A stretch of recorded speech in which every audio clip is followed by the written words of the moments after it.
Permutation টপিকটা শুরু করার জন্য আমরা প্রথম যে জিনিসটার উপর কনসেন্ট্রেট করব সেটা হলো factorial concept of factorial. Factorial জিনিসটা কি সেটা আমরা আগে দেখব। মূলত দুটা নোটেশনের মাধ্যমে ফ্যাক্টোরিয়াল ব্যবহার করা হয়। একটা দেখতে এইরকম আশ্চর্যবোধক চিহ্নের মতো, অথবা এটাকে এইভাবেও লেখা হয় ফ্যাক্টোরিয়াল। তো ফ্যাক্টোরিয়াল অফ এন এটা মানে হলো এন, তার সঙ্গে মাল্টিপ্লাই হবে n-1, তার সঙ্গে মাল্টিপ্লাই হবে n-2, এরকম করে এক কমতে থাকবে এবং মাল্টিপ্লাই হইতে থাকবে। মাল্টিপ্লাই হইতে হইতে কত পর্যন্ত মাল্টিপ্লাই হবে? 3 to 1 পর্যন্ত। তাহলে আমি যদি তোমাদেরকে বলি যে 1 ফ্যাক্টোরিয়াল এটা মানে হচ্ছে 1, আমি যদি বলি 2 ফ্যাক্টোরিয়াল এটা মানে কত? 2 into 1 মানে 2, যদি বলি 3 ফ্যাক্টোরিয়াল এটা মানে কত? 3 into 2 into 1 equal to 6। আমি যদি বলি 4 ফ্যাক্টোরিয়াল এটা মানে কত? 4 into 3 into 2 into 1 অর্থাৎ 24। আমি যদি বলি 5 ফ্যাক্টোরিয়াল এটা মানে কত? 5 into 4 into 3 into 2 into 1, এটা কত চলে আসবে? 120। আমি যদি তোমাদেরকে প্রশ্ন করি 6 ফ্যাক্টোরিয়াল মানে কত? 6 into 5 into 4 into 3 into 2 into 1 মানে হলো 720। তাহলে এখানে একটা জিনিস খেয়াল করো যে আমি যদি 7 ফ্যাক্টোরিয়াল বলি 7 থেকে 1 পর্যন্ত সব মাল্টিপ্লাই করতে হবে। 8 ফ্যাক্টোরিয়াল বলি 8 থেকে 1 পর্যন্ত সবগুলো মাল্টিপ্লাই করব। 9 ফ্যাক্টোরিয়াল 9 থেকে 1 পর্যন্ত সবগুলো মাল্টিপ্লাই করব। অর্থাৎ এই জিনিসটা ক্যালকুলেট করার জন্য আমাদের কি লাগবে? আমরা এটা ক্যালকুলেটর সহ ক্যালকুলেট করতে পারি, আবার চাইলে ক্যালকুলেটর ছাড়াও ক্যালকুলেট করতে পারি। তোমাদের কাছে এটা হঠাৎ করে একটু কনফিউজিং লাগবে যে স্যার আপনি বললেন যে 10 ফ্যাক্টোরিয়াল আপনি হাতে করতে পারবেন, কীভাবে করবেন? 10 into 9 into 8 into 7 into 6 into 5 into 4 into 3 into 2 into 1, এতগুলো জিনিস আপনি হাতে ক্যালকুলেট করবেন, সময় তো অনেক বেশি লাগবে। তো এই জন্য আমরা কিছু ট্রিক অ্যাপ্লাই করব যে যাতে আমরা সহজেই ফ্যাক্টোরিয়ালগুলো হাতে ক্যালকুলেট করতে পারি খুব সহজেই এবং খুব স্বল্প সময়ে। আমি শুরু থেকে একটু আসি। 2 ফ্যাক্টোরিয়াল এটা তো 2ই আসে। 3 ফ্যাক্টোরিয়াল এখানে একটু খেয়াল করো তো, 3 ইন্টু এইটাকে আমি 2 ফ্যাক্টোরিয়াল লিখতে পারি কি না? পারি। তাহলে 3 ইন্টু 2 ফ্যাক্টোরিয়াল মানে 2, 6। এই জিনিসটাকে আমি 3 ফ্যাক্টোরিয়াল লিখতে পারি?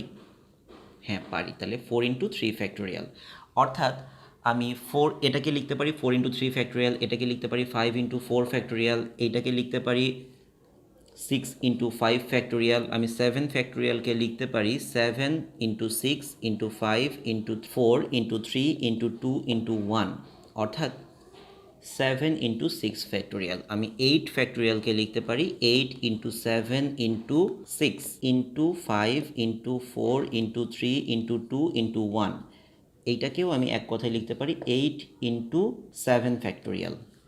আবার আমি যদি 9 ফ্যাক্টোরিয়াল লিখতে চাই, 9 ফ্যাক্টোরিয়ালকেও কিন্তু আমি লিখতে পারি 9 into 8 into 7 into 6 into 5 into 4 into 3 into 2 into 1, যেটাকে আমি এক কথায় লিখে ফেলতে পারি 9 ইন্টু 8 ফ্যাক্টোরিয়াল।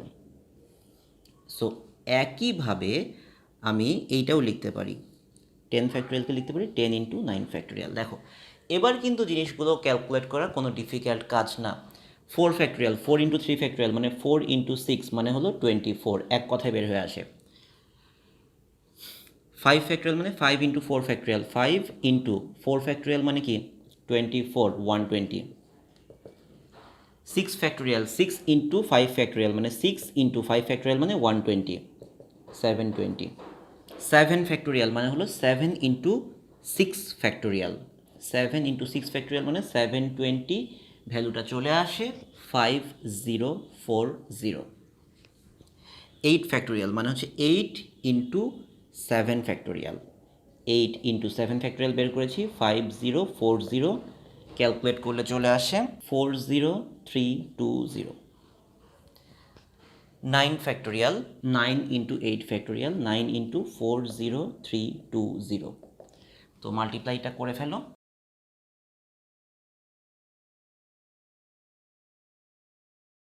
36280।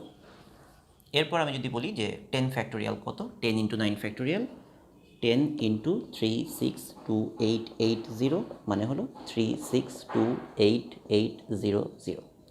সো একইভাবে তুমি ফ্যাক্টোরিয়ালের ক্যালকুলেশনগুলো হাতে হাতেই তুমি করে ফেলতে পারবে। সো এইটা ছিল আমাদের ফ্যাক্টোরিয়ালের ডেফিনিশন। এখানে একটা জিনিস খেয়াল করে দেখো, আমি ফ্যাক্টোরিয়াল যে কোনো জায়গায় স্টপ করে দিতে পারি। ধরো 10 ফ্যাক্টোরিয়ালের কথা বলছি, এটাকে যদি আমি এভাবে লিখি 10 ইন্টু 9 ইন্টু 8 ফ্যাক্টোরিয়াল, সেটা লেখা যাবে। আমি যদি একে লিখি 10 ইন্টু 9 ফ্যাক্টোরিয়াল, সেটাও লেখা যায়।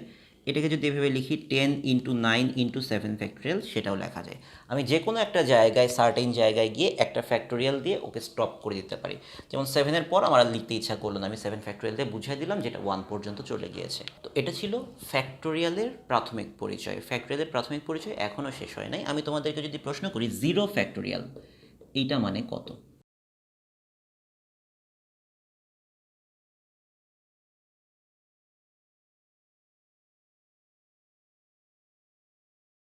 দেখো, একটু আগে আমরা যে কাজটা করলাম সেখান থেকে যদি তুমি একটু মনে করার চেষ্টা করো যে 1 ফ্যাক্টোরিয়ালকে লিখতে পারি 1, 2 ফ্যাক্টোরিয়ালকে লিখতে পারি 2 ইন্টু 1 ফ্যাক্টোরিয়াল, 3 ফ্যাক্টোরিয়ালকে 3 ইন্টু 2 ফ্যাক্টোরিয়াল, 4 ফ্যাক্টোরিয়ালকে লিখতে পারি 4 ইন্টু 3 ফ্যাক্টোরিয়াল, 5 ফ্যাক্টোরিয়ালকে লিখতে পারি 5 ইন্টু 4 ফ্যাক্টোরিয়াল। এইভাবে আমরা প্রসিড করতে পারি। তো এখন এই জিনিসটা আমি একটু আগে তোমাদেরকে দেখাইলাম, আবার কেন দেখাচ্ছি তার একটা কারণ আছে। কারণটা হলো যে এই লাইনের পরে আমি কি এই কথাটা লিখতে পারি 2 ফ্যাক্টোরিয়াল বাই 2, এটা মানে হলো 1 ফ্যাক্টোরিয়াল। এখান থেকে আমি লিখতে পারি 3 ফ্যাক্টোরিয়াল বাই 3, এটা মানে হচ্ছে 2 ফ্যাক্টোরিয়াল। এখান থেকে লিখতে পারি 4 factorial by 4 equal to 3 factorial. এখান থেকে লিখতে পারি 5 factorial by 5 equal to 4 factorial. বাকিগুলো আর লিখলাম না, তোমরা বুঝেছো যে যে কোনো একটা নাম্বারের ফ্যাক্টোরিয়ালকে, n ফ্যাক্টোরিয়ালকে যদি আমি ওই নাম্বারটা দিয়ে ডিভাইড করে দিই তাহলে আমি তার আগের নাম্বারের ফ্যাক্টোরিয়ালটা পেয়ে যাই। অর্থাৎ আমরা এই যে কয়টা এক্সাম্পল দেখলাম সেখান থেকে আমি এই কথাটা বুঝতে পারছি যে n ফ্যাক্টোরিয়াল বাই n মানে হলো n মাইনাস 1 ফ্যাক্টোরিয়াল। জিনিসটা মিলিয়ে নাও, n এর বিভিন্ন ভ্যালু বসে। তাহলে আমি অবশ্যই এই কথাটাও লিখতে পারি যে 1 factorial by 1 equal to 0 factorial, লিখতে পারি। এই সিকোয়েন্সটা যদি তুমি ফলো করো তাহলে খেয়াল করে দেখো, n এর জায়গায় যদি আমি 1 বসাই তাহলে ব্যাপারটা কি দাঁড়ায় 1 factorial by 1 equal to 1 minus 1 0 factorial. তার মানে 0 ফ্যাক্টোরিয়াল এটার ভ্যালুটা হচ্ছে ম্যাথমেটিক্যালি 1। তাহলে 0 ফ্যাক্টোরিয়াল মানে 1। তাহলে তোমরা বিভিন্ন নাম্বারের ফ্যাক্টোরিয়াল কিভাবে বের করতে হয় সেইটা জানলে। এখন আমরা এরপর আস্তে আস্তে আরও কিছু জিনিস জানার চেষ্টা করব।